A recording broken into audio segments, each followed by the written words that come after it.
Get ready for the dictation. Start. Mr. Vice Chairman, this finance bill has been introduced at a time of crisis, at a time of external crisis. In addition to the Chinese on the north, we have incursions from the neighboring country on the west. Therefore, it seems to me that this finance bill and the budget proposals should be defense oriented, but we find no provision for increase in defense expenditure. It is still rupees 740 crores as it was at the time when the finance minister announced his proposals. If we are to put our defense in proper order so as to ensure the security of our country, if we are not to look for military alliances in order to supplement our defense forces, our defense expenditure must be increased considerably, and it will have to be rupees 800 crores, 900 crores, or even 1,000 crores of rupees. There is enough money in this budget to allow transfer of more to the defense services. Money has to be found by reducing expenditure on other items which absorb so much money. The expenditure on the plan is 200 crores of rupees on the revenue account and another 300 crores on the capital account. This must be drastically pruned. The plan expenditure must be reduced to indispensable expenditure, expenditure which may be required for the development of the country, like agricultural improvements and all facilities and aids that agriculture requires, like village roads, minor irrigation, reclamation of land, anti-erosion projects, literacy, without which our agriculturists cannot increase their productivity, technical education, which will also improve the productivity of not only the agriculturist but also those engaged in the industrial sector. There is certain expenditure which is unjustifiable in the present circumstances, in the present crisis situation in which we are placed. There is the expenditure on the Planning Commission. Cannot we really have a less expensive Planning Commission than the one which we have and which costs about 1 crore of rupees a year?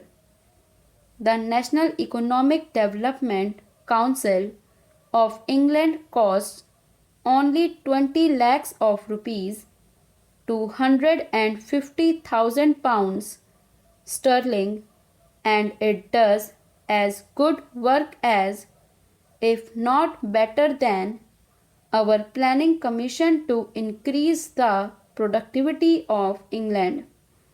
There is also that absolutely unjustifiable item of family planning. I believe that in the fourth plan it will be raised to 70 crores.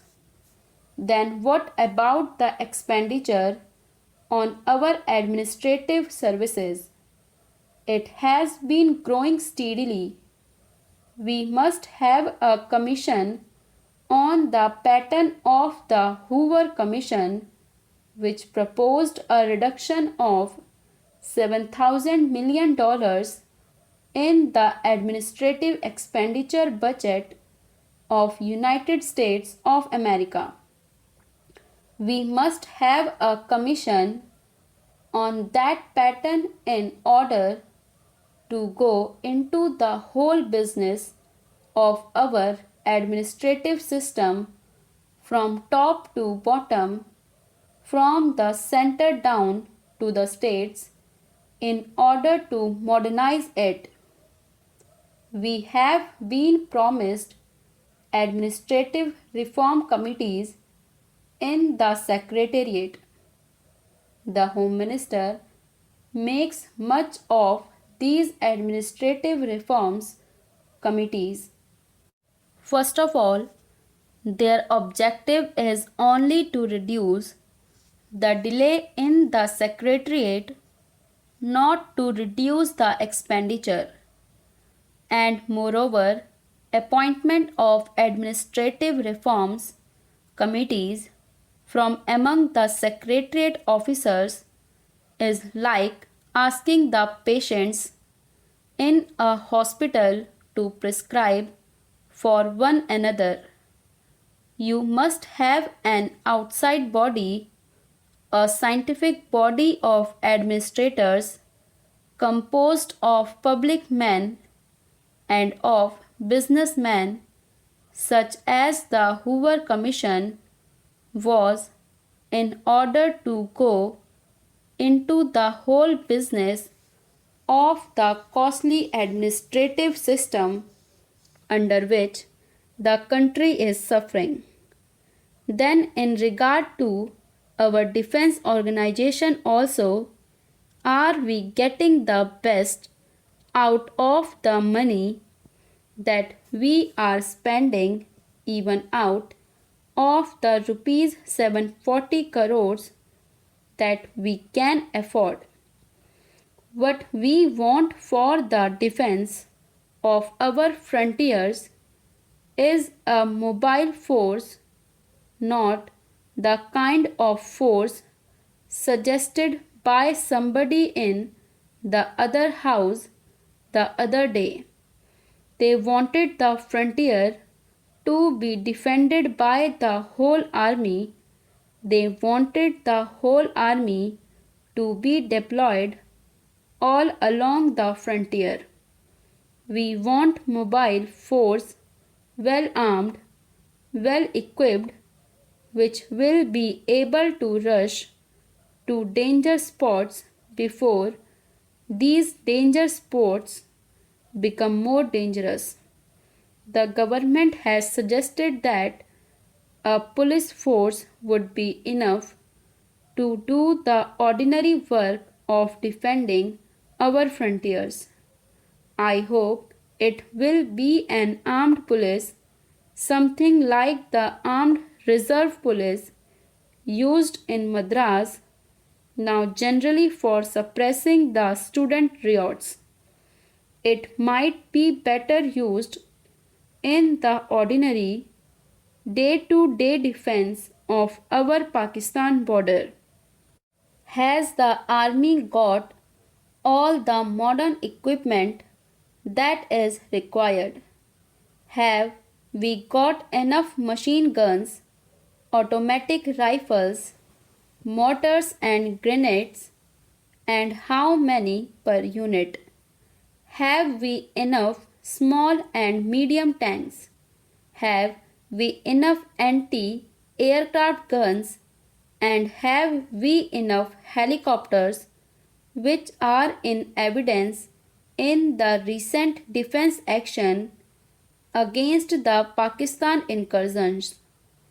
Have we got the new craft which does not rise above a few yards but which would be very useful in desert areas?